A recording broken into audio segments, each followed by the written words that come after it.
সুপ্রিয় দর্শক, বাংলাদেশে করোনা ভাইরাসে আক্রান্ত হওয়ার প্রথম খবর যখন এলো, তার কিছুদিন আগে থেকেই অভিভাবকদের ভেতরে একটি কানাঘুষা চলছিল যে পরিস্থিতিতে কি করে তারা বিদ্যালয়ে শিক্ষা প্রতিষ্ঠানে তাদের সন্তানদের পাঠাবেন। এবং বিশেষ করে অভিভাবকদের উদ্বেগের মুখেই সরকার সিদ্ধান্ত নিয়েছে যে শিক্ষা প্রতিষ্ঠান বন্ধ রাখার, এবং এখনও শিক্ষা প্রতিষ্ঠান খোলার কোনো সিদ্ধান্ত বাংলাদেশে হয়নি। তবে শিক্ষা প্রতিষ্ঠান যদি এই পরিস্থিতিতে খুলতে হয়, তাহলে কি কি ধরনের সতর্কতামূলক ব্যবস্থা নিতে হবে, কি কি ব্যবস্থা নিতে হবে সে বিষয়ে প্রাথমিক এবং গণশিক্ষা মন্ত্রণালয়ের দিক থেকে একটি গাইডলাইন তৈরি করা হয়েছে। গাইডলাইন মানে হলো যে বিদ্যালয়টি কেমন অবস্থায় খুলবে, তার পরিবেশ কেমন হবে, ছাত্রছাত্রীদেরকে কিভাবে নিতে হবে, স্বাস্থ্যবিধি কিভাবে মানা হবে, ইত্যাদি ইত্যাদি এসব বিষয়ে একটি গাইডলাইন সেখানে নির্ধারণ করা হয়েছে। কিন্তু আবারও বলছি যে শিক্ষা প্রতিষ্ঠান খোলার ব্যাপারে এখনও কোনো সিদ্ধান্ত সরকারের দিক থেকে নেওয়া হয়নি। কিন্তু শিক্ষা প্রতিষ্ঠানগুলো যারা চালায়, তাদের যারা অথরিটি, সেই মন্ত্রণালয়, তারা কিছু গাইডলাইন তৈরি করে রেখেছে। যেমন যদি তারা সেপ্টেম্বরে খুলতে পারে, তাহলে কিভাবে শিক্ষা প্রতিষ্ঠানের পরীক্ষা, মূল্যায়ন পদ্ধতি উপরের ক্লাসে তুলে দেয়া ইত্যাদি বিষয়গুলো কিভাবে হবে তার একটি ছক তারা এঁকে রেখেছে। যদি ডিসেম্বরে পরিস্থিতি এমন হয় যে অনুকূলে আসে শিক্ষা প্রতিষ্ঠানগুলো খোলার জন্য, তখন কিভাবে কি কাজ করবে তারও একটা রোডম্যাপ তারা তৈরি করেছে। এই সব কিছুই সরকারের কাছে জমা করা আছে এবং সরকারও পরিস্থিতি বিবেচনা করছে। এখনও বাংলাদেশ থেকে করোনা ভাইরাসের পরিস্থিতি দূর হয়নি। প্রতিদিনই মানুষ মারা যাচ্ছেন, নতুন করে শনাক্ত হচ্ছে, আক্রান্ত হচ্ছে। এই পরিস্থিতিতে এই যে 5 মাস ধরে শিক্ষা প্রতিষ্ঠান বন্ধ হয়ে গেল, এর মধ্যে ঢাকা সহ বেশ কিছু জায়গাতে ভালো ভালো স্কুলগুলো তাদের অনলাইনে শিক্ষা কার্যক্রম চালু করেছে। ঢাকা বিশ্ববিদ্যালয়েও আমি শুনেছি যে অনলাইনে ক্লাস নেওয়া হচ্ছে। কিছু বেসরকারি বিশ্ববিদ্যালয়েও অনলাইনে ক্লাস নিচ্ছে, কিন্তু অনেক জায়গাতেই অনলাইনে ক্লাস নিচ্ছে না। তাহলে সারা দেশে সবাই কি এই অনলাইনে বা ইন্টারনেটকে ভিত্তি করে পড়ালেখা চালিয়ে যেতে পারছে? আমাদের এই যে সন্তানদের পড়ালেখার ক্ষতিটা হচ্ছে, নিশ্চয়ই পড়ালেখা জীবনের চেয়ে বড় নয়, কিন্তু তারপরেও যে ক্ষতিটা হচ্ছে সেই ক্ষতিটা কিভাবে দূর করা যায় সেসব বিষয় খুঁজতেই আজ আমরা বসেছি গণতন্ত্রে। আমি আনোয়ার সাদি আপনাদের সঙ্গে রয়েছে, আমার আমন্ত্রিত অতিথি 3 জন। আমার সঙ্গে এই মুহূর্তে যুক্ত আছেন বিএনপির আন্তর্জাতিক বিষয়ক সম্পাদক এবং সাবেক শিক্ষা প্রতিমন্ত্রী জনাব এহসানুল হক মিলন। আপনাকে স্বাগত জানাচ্ছি। আমি আশা করছি আমার সঙ্গে ঢাকা বিশ্ববিদ্যালয়ের উপাচার্য জনাব অধ্যাপক ডক্টর মাকসুদ কামাল এবং জাতীয় পার্টি জেপির সাধারণ সম্পাদক এবং সাবেক শিক্ষামন্ত্রী জনাব শেখ শহীদুল ইসলাম যে কোনো সময় যুক্ত হবেন আমার সঙ্গে। জি, আমি অতিথিদের আমন্ত্রণ জানাতে চাই। জি হ্যাঁ, আমি আলোচনা শুরু করতে চাই জনাব এহসানুল হক মিলন, আপনাকে দিয়ে। কি মনে করেন আপনি? শুরুতে আমি জেনে নিই যে শিক্ষা প্রতিষ্ঠান খোলার মতো পরিবেশ কি বাংলাদেশে এখন আছে? আপনার মতামত কি? ধন্যবাদ আপনাকে। এই কোভিড-19 মূলত বাংলাদেশে এসছে মার্চ 18-এ প্রথম স্কুল কলেজ শিক্ষার্থীদেরকে ছুটি দিয়ে দেওয়া হলো। তখন কিন্তু বলা হয়নি যে এই ছুটিটি বাড়ানো হবে, অর্থাৎ প্রলং করা হবে। 24শে মার্চ আমরা দেখলাম যে অফিস আদালত 60 ডেজের জন্য তারা ছুটি দিয়ে দেওয়া হলো। তো সেই মুহূর্তে হয়তো হঠাৎ করে কোভিড বাংলাদেশে এসছে, কিন্তু তার আগে বিশ্বের অন্যান্য জায়গায় কোভিড এসেছিল। সেটাকে আমরা যদি লক্ষ্য করি, তখন থেকে আমরা যারা নীতি নির্ধারক ছিল তারা যদি সঠিকভাবে এটাকে মূল্যায়ন করতে পারতো, তাহলে আজকের এই অবস্থার সৃষ্টি হতো না। আমি বলতে চাচ্ছি কোভিড এখনো চলে যায়নি। আজকেও 41 জন সরকারি হিসাবে মারা গিয়েছে এবং অনেকেই আক্রান্ত হচ্ছে এবং প্রতিদিনই মৃত্যুবরণ করছে। কোভিডের অবস্থা যতই দিন যাচ্ছে ততই খারাপের দিকে যাচ্ছে।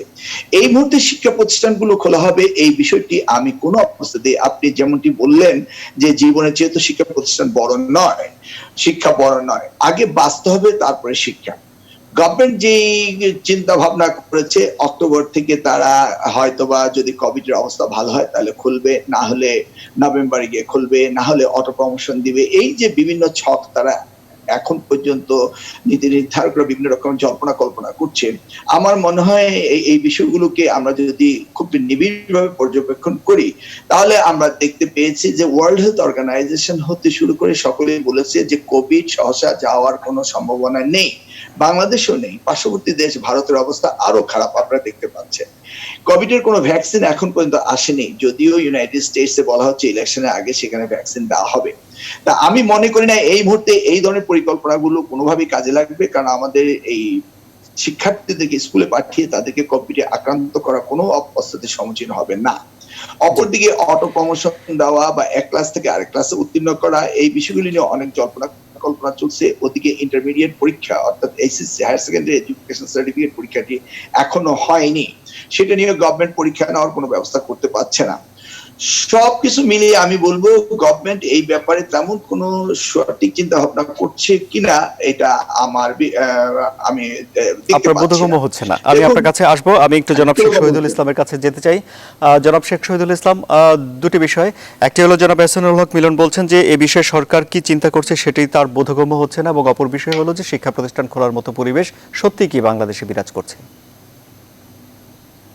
ধন্যবাদ আপনাকে একটা অত্যন্ত গুরুত্বপূর্ণ বিষয় নিয়ে কথা বলার জন্য। কারণ এই শিক্ষা ব্যবস্থার সঙ্গে আমাদের দেশের লক্ষ লক্ষ ছাত্র ছাত্রী এবং অভিভাবকদের স্বার্থ জড়িত, তারা সকলেই এই বিষয়ে স্টেক হোল্ডার। তো আমার কাছে যেটা মনে হয় যে শিক্ষা প্রতিষ্ঠান খোলা, যে পরিবেশ এবং প্যান্ডেমিক কোভিড-19 প্যান্ডেমিকের যে বর্তমান অবস্থা বাংলাদেশে, তাতে শিক্ষা প্রতিষ্ঠান খোলার মতন পরিবেশ এখনো হয়নি, এবং হয়নি বলেই সরকার এ বিষয়ে তারা এখনো খোলার কোনো সিদ্ধান্ত নেন নাই। তারা কিছু প্ল্যানিং করে রাখছেন, যেটাকে ফরওয়ার্ড প্ল্যানিং বলা যায়, যে এই হলে এই হবে, এই হলে এই হবে, এবং এটা করা প্রয়োজন আছে। আমি মনে করি যে এটা করার প্রয়োজন আছে। এবং এটা করার জন্য যেটা প্রয়োজন সেটা হলো যে তাদের কতগুলো অ্যাজাম্পশনের উপরে কাজ করতে হবে। যে এই কোভিড-19 যদি আরো 3 মাস স্থায়ী হয়, তাহলে তারা কি কি কি ব্যবস্থা নেবেন, কিভাবে শিক্ষা প্রতিষ্ঠানগুলো চালাবেন, পরীক্ষা চালাবেন। যদি এটা 6 মাস স্থায়ী হয়, তাহলে কিভাবে করবেন। অতএব এই বিষয়গুলো তাদের অনেকগুলো অপশন কিছু অ্যাজাম্পশনের উপরে ভিত্তি করে নিতে হবে, তাহলে তারা কেবলমাত্র সঠিক প্রস্তুতি নিতে পারবেন। আর যদি কোনো একটা কংক্রিট প্রপোজালের উপরে এখন কাজ করেন, সেটা সমীচীন হবে না এই জন্য যে আমরা জানি না যে এই কোভিড সিচুয়েশন বা এই করোনার অবস্থা কি অবস্থায় কোথায় গিয়ে দাঁড়াবে। অতএব আমরা কোমলমতি আমাদের ছাত্রছাত্রীদেরকে তো মৃত্যুর সম্মুখে বা এই ধরনের একটা রোগের সম্মুখে ঠেলে দিতে পারি না। এখন আমি যেটা মনে করি যে সরকারের যে চিন্তা ভাবনা, সেই চিন্তা ভাবনাগুলো তারা যে গ্রহণ করছেন, এখানে 3টি বিষয়কে অগ্রাধিকার দিয়ে তাদের এই পরিকল্পনাগুলো গ্রহণ করা উচিত। একটা হলো যে তাদের এই পরিকল্পনাগুলো এমন ভাবে গ্রহণ করতে হবে যেন কোনো ক্রমেই আমাদের এই ছাত্রছাত্রীদের জীবন থেকে একটা বছর ঝরে না যায়, এটা তাদের একটা লক্ষ্য রাখতে হবে সামনে। দ্বিতীয়ত হলো যে এই ঝরে না যাওয়ার কারণে এমন কোনো ব্যবস্থা গ্রহণ করা ঠিক হবে না যা আমাদের শিক্ষার মানকে বিপর্যস্ত করে তোলে, যেমন অটো প্রমোশন বা আপনার এমনিতে পরীক্ষা না দিয়ে পড়াশোনা না করিয়ে উপরের ক্লাসে তুলে দেওয়া। এই বিষয়গুলো নিয়ে চিন্তা ভাবনা করতে হবে যে এটা করা ঠিক হবে না। এবং তৃতীয় হলো যে এই সুযোগে যদি আমরা পরীক্ষা গ্রহণ করে সরকার, সেই পরীক্ষা গ্রহণ করার ক্ষেত্রে আবার গণহারে নকল বা একটা উদার দৃষ্টিভঙ্গির নামে ছাত্রছাত্রীদেরকে অসৎ অবলম্বনের দিকে যেন ঠেলে না দেওয়া হয়। এই 3টি লক্ষ্যকে সামনে নিয়ে তাদেরকে অগ্রসর হতে হবে বলে আমি মনে করি। আর আপনার কাছে আমার ছোট্ট প্রশ্ন আছে জনাব শেখ শহীদুল ইসলাম, শিক্ষার মান কমে যায় এমন কিছু করা যাবে না বলতে আপনি বলছেন অটো প্রমোশন বা ক্লাসের মূল্যায়নের ভিত্তিতে যে কোনোভাবে উপরে তুলে দেওয়া যাবে না, কিন্তু এই পরিস্থিতিতে শিক্ষাটা কিভাবে দেয়া হবে এবং শিক্ষার গুণগত মান কিভাবে রক্ষা করা হবে? দেখুন, এইখানে হলো আপনার যারা পরিকল্পনা নেবেন তাদের বুদ্ধিমত্তা প্রয়োগের প্রশ্ন। এই বুদ্ধিমত্তা প্রয়োগ যদি তারা সঠিকভাবে করতে পারেন, তাহলে কিন্তু আমরা এই বিষয়টা থেকে আমরা একটা সুন্দর সুরাহা বা সমাধান করতে পারি। যেমন ধরেন, যদি অক্টোবর বা নভেম্বর পর্যন্ত এই কোভিড সিচুয়েশন এরকমের চলতে থাকে, আমরা সেশনটা 3 মাস পিছিয়ে দিতে পারি, এবং ওই পরের সেশনের যে লসটা, এই যে 3 মাসের লসটা, এটা মেকআপ করার জন্য পরের সেশনে যে লম্বা ছুটিগুলো আছে সেই ছুটিগুলো বাদ দিয়ে দেওয়া যেতে পারে। শনিবারের যে শুক্র শনি 2 দিনের যে ছুটি, এই ছুটি কমিয়ে একদিন করে এনে অনেক ওয়ার্কিং ডে সেভ করা যেতে পারে। সুতরাং আমাদের আর যে পরীক্ষাগুলো নেবেন এই পরীক্ষাগুলোতে সিলেবাসটাকে কনডেন্সড করে ফেলা যায়, কিন্তু একদম বাদ দেওয়া যাবে না। জি যথাযথ মেধার মূল্যায়ন এটা করা সম্ভব। জি, আমি আপনার কাছে আমি আবারও আসবো। আমার সঙ্গে যুক্ত হয়েছেন অধ্যাপক ডক্টর মাকসুদ কামাল। জনাব অধ্যাপক কামাল, বিশ্ববিদ্যালয় পর্যায়ের পড়ালেখার সঙ্গে কলেজ এবং স্কুলের পড়ালেখার বেশ পার্থক্য রয়েছে।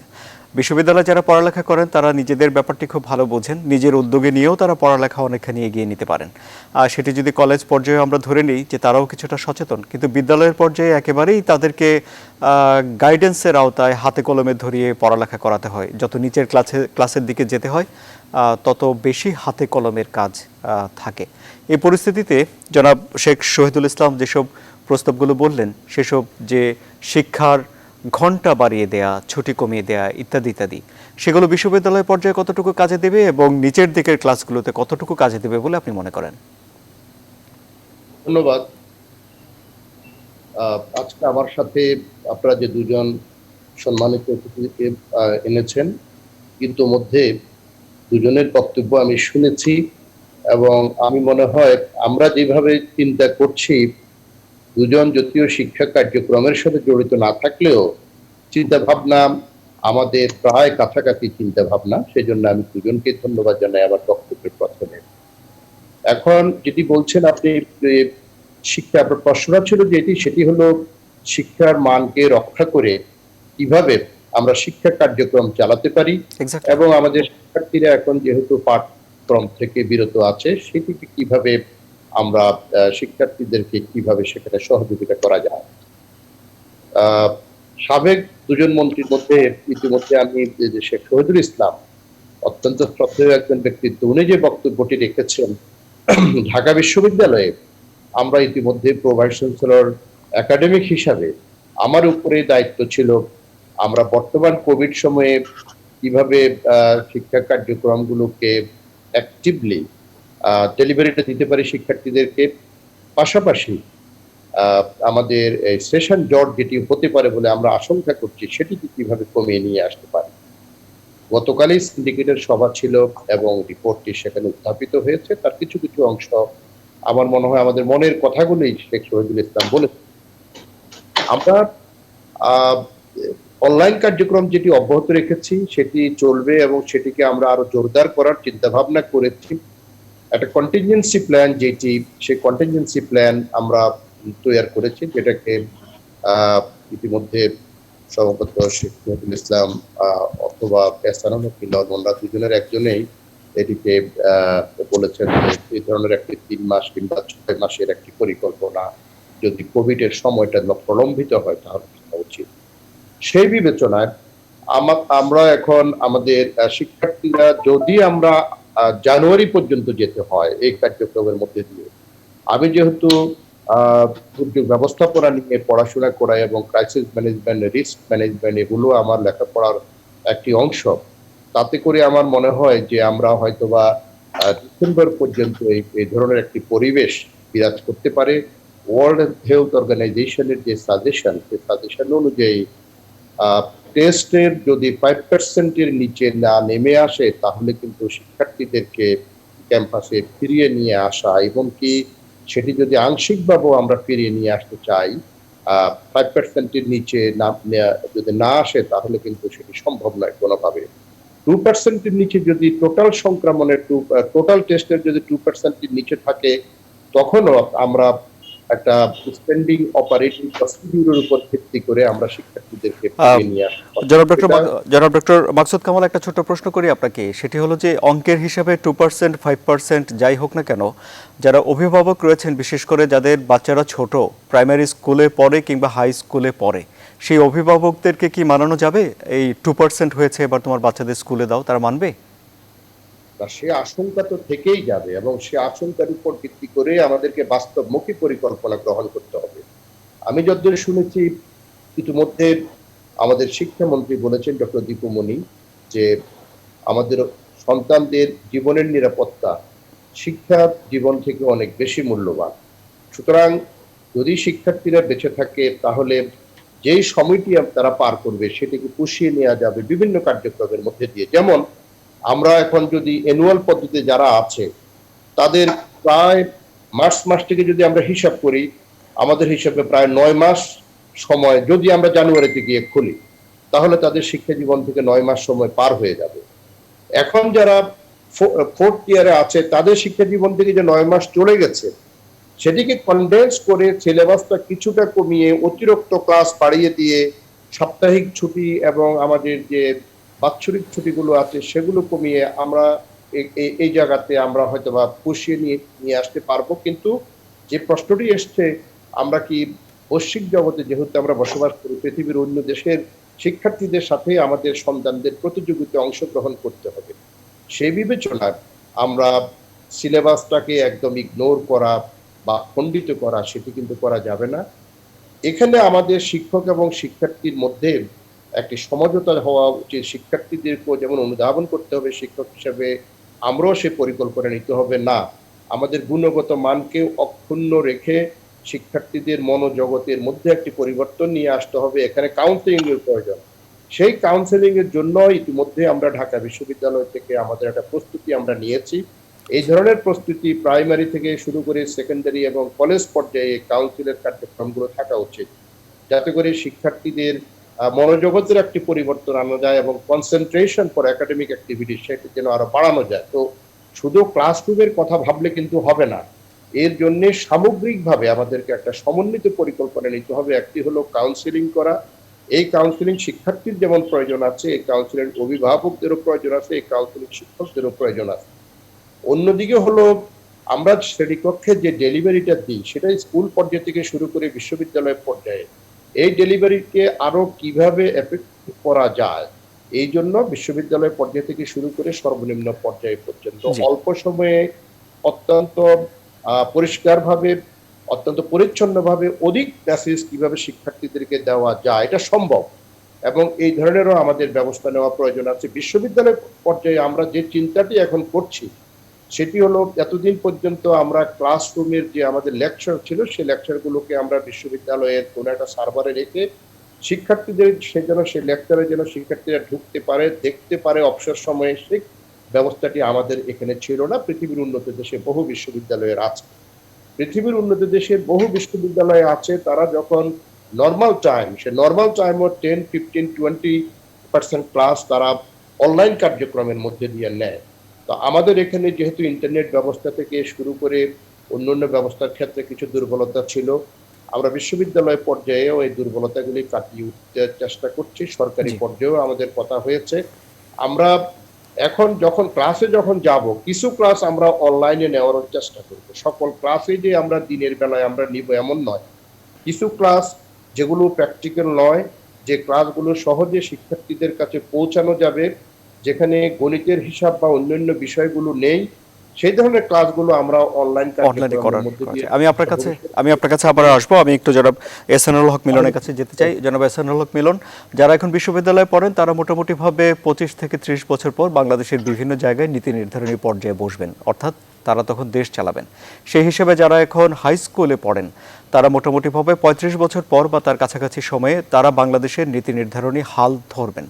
এই পরিস্থিতিতে এখন তারা যেভাবে গড়ে উঠবে তার একটি প্রভাব আগামী 25 বছর পর বা 30 বছর পর, 35 বছর পর বাংলাদেশ পরিচালনার উপরে পড়বে। ইন্টারনেটে অনলাইনে পড়ালেখার কথা বলা হচ্ছে, কিন্তু বাংলাদেশে এখনো গ্রাম পর্যায়ে সবার বাড়িতে বাড়িতে ইন্টারনেট সহজলভ্য আছে কি? বাংলাদেশের সব শিক্ষার্থীদের হাতে মোবাইল ট্যাব আছে কি? তারা কি সবাই অনলাইনের ক্লাসে অংশগ্রহণ করতে পারছে? ফলে ভবিষ্যতের জন্য আমরা কি এখনই এক ধরনের বৈষম্য তৈরি করে দিচ্ছি কিনা? জনাব এহসানুল হক মিলন। প্রশ্নটি যতটা আপনি বলেছেন আমি যদি সঠিকভাবে বুঝে থাকি তাহলে বলবো, এই করোনা শিক্ষার একটি পর্যায়ে কিন্তু ক্যাটালিস্ট হিসেবে কাজ করছে, অনুঘটক হিসেবে, যেটা আমাদের ডক্টর প্রফেসর মাসুদ সাহেব বললেন সেটা আপনি একটু বিবেচনা করে দেখুন, উন্নত বিশ্বের প্রায় ইউনিভার্সিটিগুলোর আনুপাতিক হারে 30% ক্লাস তারা অনলাইনে করছে। এখন আমাদের দেশে এডুকেশন তিনটা লেভেলে, একটি হলো প্রাইমারি, আরেকটি হলো সেকেন্ডারি, আর হায়ার সেকেন্ডারি, আর হলো টারশারি। টারশারি এন্ড হায়ার সেকেন্ডারি লেভেল আমরা অনলাইনে এখন শুরু করতে পারি। যে পরিমাণ আমাদের লস হবে সেটা পরে এটা পুষিয়ে নেওয়া যাবে, কারণ আমাদের যে সমস্ত ওয়ার্কিং সময়গুলো আছে সেগুলোকে যদি আরেকটু এক্সটেন্ড করা হয়, ছুটিগুলোকে বাদ দিয়ে, তাহলে হায়ার সেকেন্ডারি এন্ড টারশারি এডুকেশন তারা এই অনলাইন এডুকেশনে সেই সম পরিমাণ শিক্ষাগত যোগ্যতা তারা অর্জন করতে পারবে বলে আমার দৃঢ় বিশ্বাস। আমাদের সমস্যাটি হয়েছে সেকেন্ডারি এন্ড প্রাইমারি এই লেভেলে আমাদের যে মিডিয়া রয়েছে, অর্থাৎ আমাদের যে অনলাইন সিস্টেম রয়েছে, সেখানে তারা খুব করতে পারবে না, এটা আমি বিশ্বাস করি। তো প্রাইমারি এন্ড সেকেন্ডারি লেভেলে যদি কন্টেন্ট সিলেবাস দিয়ে, অর্থাৎ WHO যেভাবে বলছে বা বিশ্বে যেভাবে আমরা দেখছি মহামারীর রূপ নিয়েছে, আমি কোন অবস্থাতেই বিশ্বাস করতে পারি না যে 2020 সালে ভ্যাকসিন না বেরোনো পর্যন্ত বাপ মারা তাদের ছেলে মেয়েদেরকে ছেড়ে দিবে স্কুল কলেজে, সেটা আমরা আশা করতে পারি না। যদিও কন্টিনজেন্সি প্ল্যান গভর্নমেন্ট করছে এবং করতে হবে, এটা সবসময় তাদের থাকতে হবে, তারা সেটা করে যাচ্ছে। তো সেই ক্ষেত্রে আমি মনে করি primary education and secondary education যে ক্ষতিটা হবে সেটা পরবর্তীকালে পুষিয়ে নেওয়া যাবে, সেটা আমার দৃঢ় বিশ্বাস। আর যদি আমরা কন্ডেন্স সিলেবাস করে আমরা যদি লেখাপড়াকে সত্যিকার অর্থে নাচ থেকে এড়িয়ে যাই, তাহলে 1972-তে এসে যেভাবে নকলের প্রাদুর্ভাব ঘটেছিল সেই জায়গাটিতে আমরা আবার যদি ফেরত যাই, তাহলে এই শিক্ষার কোনো মূল্য থাকবে বলে আমি বিশ্বাস করি না। আপাতত দৃষ্টিতে আমি মনে করি অনলাইন এডুকেশন থেকে যদি অনলাইন প্রোভাইডারদেরকে আরো প্রিভিলেজ বেশি দিয়ে যদি তারা ডিসকাউন্ট রেটে আমাদেরকে এই নেট সিস্টেম প্রোভাইড করতে পারে, ব্রডব্যান্ড ঠিকভাবে ইউজ করা যেতে পারে, তাহলে হতে পারে। তাছাড়া শিক্ষা মন্ত্রণালয়ে যে বইগুলো ছাপাচ্ছে 1150 কোটি টাকার প্রত্যেক বছর সেকেন্ডারি এন্ড প্রাইমারি লেভেলে যে বই ছাপাচ্ছে, সেই বইগুলি ট্যাব আকারে অথবা যে অ্যামাজন কিন্ডল বলে একরকম ট্যাব আছে যেটার মধ্যে আপনি বই আকারে সবকিছু দিতে পারেন এবং সেটার সাথে অনলাইন যোগাযোগ থাকতে পারে, এবং ঠিক মতো সার্ভার দিয়ে যেটা প্রফেসর সাহেব বললেন সেগুলো যদি ডিস্ট্রিবিউশন করা হয়, আমরা প্রাইমারি লেভেল এন্ড সেকেন্ডারি লেভেলেও আমরা অনেকটা সময় মানে এই লেখাপড়াটাকে স্ট্যান্ডার্ডাইজ আমরা করতে পারি, এটা আমার বিশ্বাস। তাই বলবো যে এই করোনা অনেকটা ক্যাটালিস্ট হিসেবে কাজ করেছে, কারণ আমরা কিন্তু এই গ্লোবালি এডুকেশন কম্পিট করছি। যেমন ধরুন ভারতে এখন অনলাইন এডুকেশন সমাদৃত হওয়ার কারণে তারা আমেরিকান বা ইউরোপিয়ান নামি দামি ইউনিভার্সিটিগুলোতে অনলাইনে ভারতের প্রায় 1.5 লক্ষ স্টুডেন্ট অ্যাডমিশন নিয়েছে, কারণ তাদেরকে তো আর ফিজিক্যালি যেতে হচ্ছে না, তারা এই অ্যাডভান্টেজটা টারশারি লেভেল অর্থাৎ ইউনিভার্সিটি লেভেলে নিচ্ছে। আমি মনে করি ইউনিভার্সিটি লেভেলের কোনো লেখাপড়ার ক্ষতি অনলাইনে মিনিমাম লেভেলে হবে, সেটা পুষিয়ে নেওয়া যাবে। হায়ার সেকেন্ডারিও মিনিমাম হলে সেটাকে পুষিয়ে নেওয়া যাবে। শুধু সেকেন্ডারি এন্ড প্রাইমারি লেভেলে অনলাইন এডুকেশনটা আমাদের জন্য অত্যন্ত কষ্টকর হবে। জি, আমি একটা বিরতি নিচ্ছি, আমার হাতে সময় কম। বিরতি থেকে ফিরে এসে আমি জনাব শেখ শহীদুল ইসলামের কাছে যাব যে প্রাইমারি এবং হাই স্কুলে অনলাইনের মাধ্যমে কি কি পদক্ষেপ নিলে তাদের ক্ষতিটা কম হবে এবং ছেলেমেয়েরা পড়ালেখার মধ্যেই থাকবে। বিরতি নিচ্ছে, আমাদের সঙ্গে থাকুন।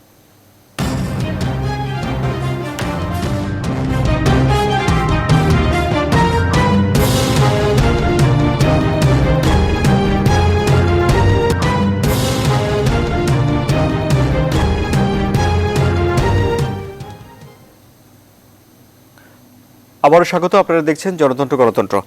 শুরু করব আমি জনাব শেখ শহীদুল ইসলামের কাছে। এবার ঢাকা বিশ্ববিদ্যালয় জুলাইয়ের মাসের দিক থেকে অনলাইন ক্লাস শুরু করেছে বলে আমাদের কাছে খবর আছে।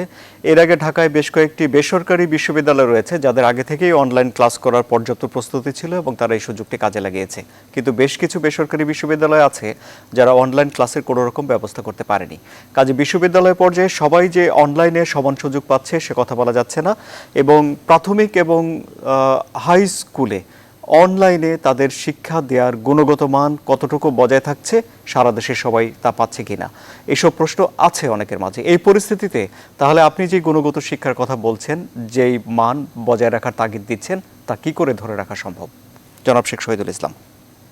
জি, আমি দেখুন এই জন্যই আপনার এই নিচের যে লেভেলটা আছে, নিচের বলতে আমি বুঝি যে আপ টু ক্লাস 8, এখানে অনলাইন শিক্ষা আমাদের এই বিরাট ছাত্রছাত্রীর যে অংশ তাদের জন্য সম্ভব না। যেই যা বলুন, এটা সম্ভব না। এই জন্য যে অনলাইনে কেবল সুযোগ সুবিধা সৃষ্টি করলেই কিন্তু আপনি অনলাইনে এইসব ছাত্রছাত্রীদের শিক্ষা দিতে পারবেন না, কারণ অনলাইনে শিক্ষা দেওয়ার যে পদ্ধতি, সেই পদ্ধতি অধিকাংশ শিক্ষকরাও জানবেন না, শিক্ষক শিক্ষিকারা জানেন না। অতএব তাদের সেই প্রশিক্ষণ নাই যে কিভাবে অনলাইনে শিক্ষা দিতে হয়। অতএব কেবলমাত্র অনলাইন থাকলেই এইসব বিরাট যে ভাস্ট মেজরিটি স্টুডেন্টস যারা এই ক্লাস 8 পর্যন্ত পড়বে, এদের বিষয়টা আপনি অনলাইনের চিন্তা না করাই ভালো। হ্যাঁ, এখানে সানবিমস বা স্কলাস্টিকা বা এই ধরনের 2-4টা স্কুলে তারা করছে, যারা ও লেভেল এ লেভেল দিবে, তাদের ব্যাপার ভিন্ন। ওই অল্প কয়েকটাকে দিয়ে বা আমরা এই ভাস্ট মেজরিটিকে কিন্তু চিন্তা করতে পারবো না, কারণ অনলাইনের শিক্ষাদান পদ্ধতি কিন্তু এই ফেস টু ফেস যে শিক্ষাদান পদ্ধতি এর সঙ্গে অনেক পার্থক্য আছে। এখন কলেজ পর্যায়ে খানিকটা অনলাইন আপনি চালু করতে পারেন, মানে কলেজ এবং সেকেন্ডারি, হায়ার সেকেন্ডারি এই লেভেলে কিছুটা চালু করতে পারেন, এবং সেটা পুরো সিলেবাসের কিছুটা অংশ, যে অংশগুলো আপনি একটু টিচাররা একটু ধরিয়ে দিলে ছাত্রছাত্রীরা নিজেরাই করতে পারবে, সেগুলো আপনি হয়তো খানিকটা অনলাইন করতে পারেন। আবার খানিকটা আমাদের আজকে অসংখ্য টিভি চ্যানেল আছে, সেই টিভি চ্যানেলগুলোকে ব্যবহার করা যেতে পারে অঙ্ক, ফিজিক্স, কেমিস্ট্রি এসব সাবজেক্টের জন্য। তো আমার মনে হয় যে এটা সুষ্ঠু পরিকল্পনা প্রয়োজন।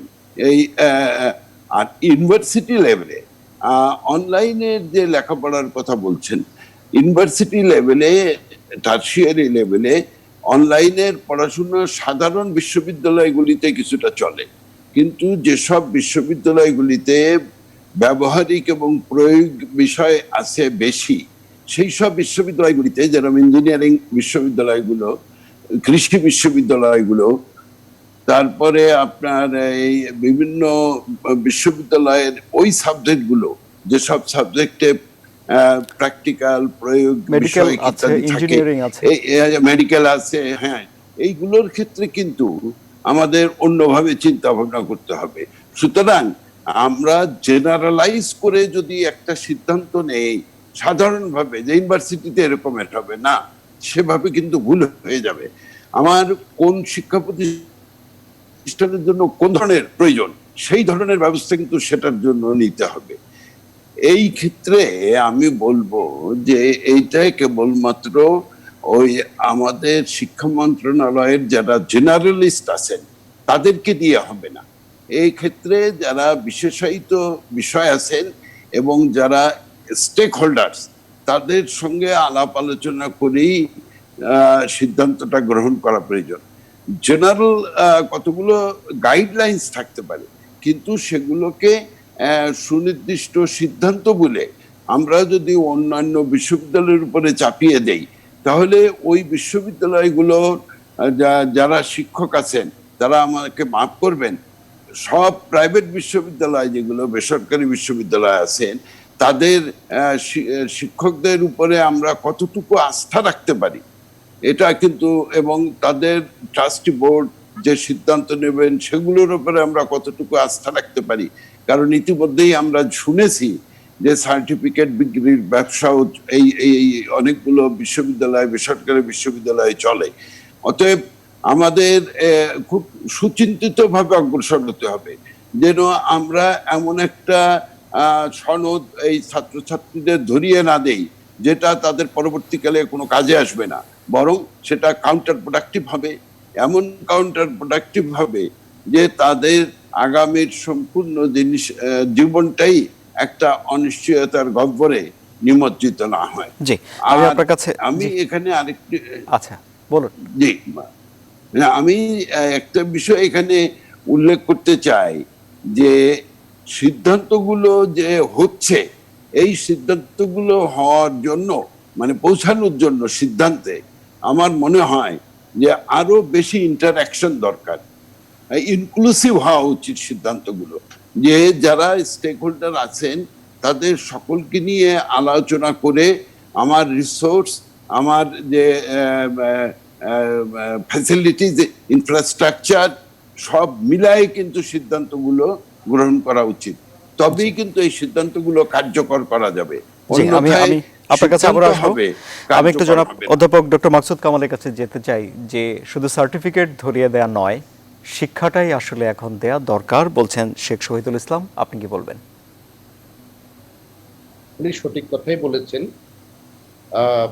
আমাদের যে বিশেষায়িত বিশ্ববিদ্যালয়গুলো আছে, সেই বিশ্ববিদ্যালয়গুলো তো এখন আর প্র্যাকটিক্যাল ক্লাসগুলো নেওয়া কঠিন ব্যাপার, যদিও প্রকৌশল বিশ্ববিদ্যালয় ইতিমধ্যে সিদ্ধান্ত নিয়েছে তারা প্র্যাকটিক্যাল ক্লাসগুলো নিবে। আমরা তো যে কিছু কিছু সফটওয়্যার রয়েছে আপনার হয়তো বা জানা আছে, যেমন ব্ল্যাকবোর্ড একটা সফটওয়্যার আছে যেগুলো এলএমএস, লার্নিং ম্যানেজমেন্ট সিস্টেম হিসেবে অভিহিত করা হয়। ক্যানভাস সফটওয়্যার আছে, আমাদের দেশে মুক্ত পাঠ সফটওয়্যার আছে যেগুলো ব্যবহার করা যায় থিওরিটিক্যাল ক্লাস নেওয়ার জন্য, পরীক্ষা নেওয়ার জন্য। আর যেই সফটওয়্যারগুলো আমাদের দেশে নেই সেটি হলো ব্ল্যাকবোর্ড, ক্যানভাস, এগুলো খুবই কস্টলি, এগুলো উন্নত দেশের বিশ্ববিদ্যালয়গুলোতে ব্যবহার করা হয়। এগুলো যদি ইন্ট্রোডিউস করা সম্ভব হতো তাহলে পরে হয়তো বা আমরা প্র্যাকটিক্যাল ক্লাসগুলো নিতে পারতাম। এখন যে কথাটি বলেছেন শেখ শহীদুল ইসলাম, যে শিক্ষা তো অবশ্যই মানসম্মত শিক্ষা হতে হবে এবং সার্টিফিকেট সর্বস্ব শিক্ষা যদি হয় তাহলে এটি তো নিশ্চিত বৈশ্বিক জগৎ থেকে আজকে যেখানে দিস ইজ দ্য এরা of the connectivity, this is the এরা অফ কমিউনিকেশন, সেই জায়গা থেকে তো আমরা পিছিয়ে যাব। আমাদের মানব সম্পদ যেটি ডেমোগ্রাফিক ডিভিডেন্টের এরায় বসবাস করেও আমাদের মানব সম্পদ বৈশ্বিক মানের হবে না যদি শিক্ষাকে নিয়ে আমরা কোনো ধরনের কম্প্রোমাইজ করি। তো এই বক্তব্যের সাথে আমি সরাসরি একমত। আমি যে বক্তব্যটা দিতে চাই, আপনি বলেছেন যে প্রাইমারি এবং সেকেন্ডারি স্কুলে, সেখানে যদি এখনো সময় আছে, আমরা হয়তো আরো 6 মাসও কিন্তু শিক্ষা কার্যক্রমে সম্পূর্ণরূপে ফিরে আসতে পারবো না। এই ক্ষেত্রে দ্রুত গতিতে কিছু অ্যানিমেশনের মাধ্যমে যদি আমরা শিক্ষা দিতে পারি, সেগুলো টেলিভিশনে হোক, সেগুলো বিশ্ববিদ্যালয় স্কুল পর্যায়ে যেগুলো সরকারি স্কুল আছে, অন্যান্য প্রত্যেকটা এখন স্কুলে দেখা গেছে যে কম্পিউটার ল্যাব টুকটাক আছে এগুলো, তো সেগুলোতে অ্যানিমেশন গুলো যদি আমরা পাঠিয়ে দিয়ে অভিভাবকদের কাছে যদি অ্যানিমেশনে মোবাইল ফোনে যদি আমরা পাঠিয়ে দিই, তাহলেও কিন্তু আমরা এঙ্গেজ রাখতে পারবো আমাদের নিচের ক্লাসে, অর্থাৎ প্রাইমারি এবং সেকেন্ডারি। আর উচ্চশিক্ষার ক্ষেত্রে হায়ার সেকেন্ডারি এবং টারশিয়ারি যেখানে অনলাইন কার্যক্রমকে মানসম্মত শিক্ষা দেওয়া সম্ভব, এখানে আমরা থিওরি ক্লাসগুলো আমরা শেষ করব, প্র্যাকটিক্যাল ক্লাসগুলোর জন্য আমাদেরকে সেই প্রস্তুতি যেহেতু আমাদের দেশে নেই, শুধু আমাদের দেশে কেন, আমরা গ্লোবাল সাউথ বলতে যেটা বুঝি এখন, সেটি তো আমাদের এখানে উন্নত এবং অনুন্নত দেশগুলোর মধ্যে তো ডিজিটাল ব্যারিয়ার অলরেডি সৃষ্টি হয়েই আছে। এই ডিজিটাল ব্যারিয়ার আমরা ভাগার, এই যদি কোভিড না আসতো তাহলে হয়তো আমরা কখনো এইভাবে চিন্তা করতাম না। সুতরাং কোভিড এটি আমাদের জন্য একটি আমি বলবো যে আমাদের চিন্তার জগৎকে, পার্টিকুলারলি এই যে ডিজিটাল ব্যারিয়ারকে যাতে করে ওভারকাম করতে আমরা পারি, সেই জন্য আমাদের চিন্তার জগতে নতুন ফুড ফর থট আমাদেরকে এনে দিয়েছে এবং সেটিকে আমাদের এখন ব্যবহার করার সময় আছে। দেশের সক্ষমতা আছে, সক্ষমতাকে কাজে লাগিয়ে, যেটি শহীদ ভাই বলেছেন, আমাদের স্টেক হোল্ডারদেরকে সাথে নিয়ে দ্রুততম সময়ে এই পরিকল্পনাটি করা উচিত। আমি যতদূর জানি, যেহেতু আমি শিক্ষা কার্যক্রমের সাথে যুক্ত আছি, শিক্ষা মন্ত্রণালয় এই ধরনের একটি পরিকল্পনা শিক্ষা মন্ত্রণালয়ের আছে, একদম সেকেন্ডারি থেকে হায়ার সেকেন্ডারি লেভেলের সাথে আমি যুক্ত আছি। আর নিচের দিকে পরামর্শটা হলো, এখানে অ্যানিমেশন থেকে শুরু করে অন্য যে ডিজিটাল পদ্ধতি আছে যার মাধ্যমে শিক্ষার্থীদেরকে আরো অনেক বেশি অ্যাট্রাকশন শিক্ষার্থীদের ড্র করা যাবে, সেই ধরনের কার্যক্রম আমাদের দ্রুত গতিতে যদি আমরা হাতে নেই, তাহলে আমরা আমাদের প্রাইমারি এবং সেকেন্ডারিতে যারা আছেন তাদেরকেও আমরা শিক্ষা কার্যক্রমের সাথে সম্পূর্ণরূপে না হলেও আংশিকভাবে হলেও আমরা কিন্তু যুক্ত রাখতে পারবো। অনেক ধন্যবাদ। ইতিমধ্যে সরকার কাজ করছে। জি, অনেক ধন্যবাদ। আমি একটু জনাব এহসানুল হক মিলনের কাছে যেতে চাই যে অ্যানিমেটেড টিচিং ম্যাটেরিয়াল তৈরি করা, ভিডিও তৈরি করা এবং এসবের ব্যবহার করে নিচের স্কুলগুলোতে, প্রাথমিক বিদ্যালয় বা উচ্চ মাধ্যমিক বিদ্যালয়, মাধ্যমিক বিদ্যালয়গুলোতে সরবরাহ করলে শিক্ষার মান ধরে রাখা যাবে। কি বলবেন আপনি? আমি বলবো যে আপনার আগের প্রশ্ন আর এই প্রশ্ন দুইটাকে যদি আমি লিঙ্কেজ করি, তাহলে দেখা যাচ্ছে যে আমাদের এখন সময় এসছে ডেমোগ্রাফিক ডিভিডেন্ড পে করার। ডেমোগ্রাফি ডিভিডেন্ড যদি আমাদের সঠিকভাবে পে করতে হয়, তাহলে এই শিক্ষা ক্ষেত্রে যে ধরনের আমাদের বিকল্প ডিজিটাল পদ্ধতিগুলো ব্যবহার, সেটা আমাদের শিখতে হবে, করতে হবে, অনুকরণ করতে হবে। তাই বলছিলাম যে ক্যাটালিস্ট বা অনুঘটকের কাজ করছে আজকে করোনা। দেখুন, আমরা কিন্তু হ্যাঁ, শুনতে পাচ্ছি, বলুন। টেকনোলজির কথা বলছি। এই ফোর্থ জেনারেশন অফ ইন্ডাস্ট্রিয়ালাইজেশনে এসে যখন আমরা ন্যানো টেকনোলজির কথা বলছি, তখন আমাদের এই ইনোভেশন হতে শুরু করে প্রত্যেকটা অ্যাডভান্স ডিজিটাল যে বিষয়গুলো রয়েছে, সেগুলোকে আমাদের লক্ষ্য করতে হবে এবং সেগুলিকে নিয়ে আমাদের এগোতে হবে। কারণ আমরা যদি একটা টার্ম ইউজ করি, ধরুন লিড লগ, কেউ পশ্চিমা বিশ্বে তারা লিড নিচ্ছে, আমরা তাদেরকে অনুসরণ করছি, লিড লগ আমরা হচ্ছি। আজকের প্রেক্ষাপটে আমরা অনুকরণ করব বা অনুসরণ করব উন্নত দেশগুলো কিভাবে তাদের এডুকেশন সিস্টেমকে ডেভেলপ করছে এবং করোনাকে কিভাবে মোকাবেলা করছে এবং এই ডিজিটালাইজ পদ্ধতি তারা কিভাবে ব্যবহার করছে, এগুলিকে অনুকরণ করেই আমাদেরকে এগোতে হবে। যেমনি ভাবে আমি বলেছিলাম যে আমাদের যে শিক্ষা মন্ত্রণালয় 1150 কোটি টাকার বই প্রিন্ট করছে, সেই জায়গায় যদি আমরা ডিজিটাল পদ্ধতিতে চলে আসছি, ওই অ্যামাজনের কিন্ডেলের মতো অথবা ট্যাবের মতো ব্যবহার করি, এই ধরনের অ্যাডভান্টেজ গুলো আমাদেরকে নিতে হবে। এর কোনো বিকল্প নেই যদি আমরা এগুলো না করি, এবং এগুলো আমরা ওই যে অনুসরণ করব, অনুকরণ করব এবং সেভাবে এগিয়ে যাব, এটা আমাদের করতে হবে। এর বিকল্প আমাদের এখন করা সম্ভব না। তাছাড়া করোনা আপাতত শেষ হচ্ছে না। আমরা ভেবেছিলাম যে এবারকার বাজেটে শিক্ষা মন্ত্রণালয় থেকে করোনার জন্য যে কোনো একটা স্বল্পকালীন যে কোনো একটা বাজেট থাকবে, সেটাও কিন্তু আমরা লক্ষ্য করিনি। তো আমরা যদি আপাতত আশা করি যে করোনা চলে যাবে, এটা কিন্তু হবে না। আমাদের সেই বিষয়ে আমাদেরকে সঠিকভাবে খেয়াল রাখতে হবে এবং আমি বিশ্বাস অনেক অনেক ধন্যবাদ সময় জনাব লাগবে। এহসানুল হক মিলন। আমাদের হাতে আসলে আর সময় নেই, আমি অনুষ্ঠান শেষ করব, আমার হাতে 30 সেকেন্ড আছে। আমি জনাব শেখ শহীদুল ইসলামের শেষ কথাগুলো 30 সেকেন্ডে শুনেই আজকের মতো বিদায় নিব। জি, দেখুন, আমার একটাই কথা যে আমাদের শিক্ষা জীবনকে কোনো ক্রমেই এই কোভিড এর আক্রমণের জন্য বিপর্যস্ত হতে দেওয়া যাবে না। আমাদের এই কথা মনে রাখতে হবে। হ্যাঁ, সিচুয়েশন অনেক অনেক আমার হাতে আর সময় নেই, আমি খুবই দুঃখিত। কিন্তু আমরাও চাই আমাদের শিক্ষার্থীরা, স্কুল বন্ধ রয়েছে তাতে কি, তারা সবাই পড়ালেখার মধ্যেই থাকুক, বাসায় ব্যস্ত থাকুক। সবাইকে ধন্যবাদ।